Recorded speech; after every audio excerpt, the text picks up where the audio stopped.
நம்ம பார்க்க போற டாபிக் என்னன்னா greetings. greetingsனா என்னது? ஒருத்தவங்கள நம்ம வெல்கம் பண்றதுக்கோ இல்ல அவங்க கிட்ட கம்யூனிகேட் பண்றதுக்கோ ஃபர்ஸ்ட் இனிஷியேட் பண்றது தான் நம்ம greetingsனு சொல்லுவோம்.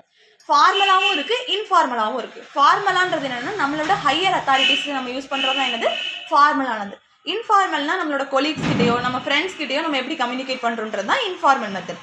எக்ஸாம்பிளுக்கு நீங்க ஒரு ஸ்டாஃப் மெம்பர்ஸ்ட்ட போய் good morning, good afternoon or good evening சொல்லி தான் நீங்க ஆரம்பிப்பீங்க.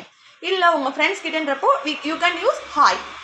அதே மாதிரி ஒருத்தவங்க கிட்ட கேட்குறப்ப ஹவ் ஆர் யூன்றதை நம்ம டிசிப்ளினாக கேட்கலாம்.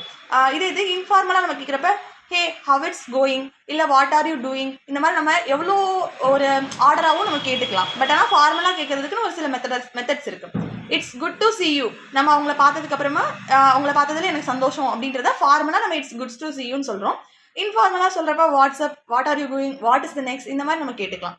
அதே மாதிரி ஃபார்மலில் பார்த்தீங்கன்னா இட்ஸ் ப்ளஷர் சீயிங் யூ, லாஸ்ட்டாக கான்வர்சேஷனை எண்ட் அப் பண்ணுறப்போ உங்களை பார்த்ததுல எனக்கு ரொம்ப சந்தோஷம் அப்படின்றது வந்து நம்ம எப்படி முடிக்கிறோம்னா இட்ஸ் ப்ளஷர் டு சீயிங் யூன்றதை முடிக்கிறோம்.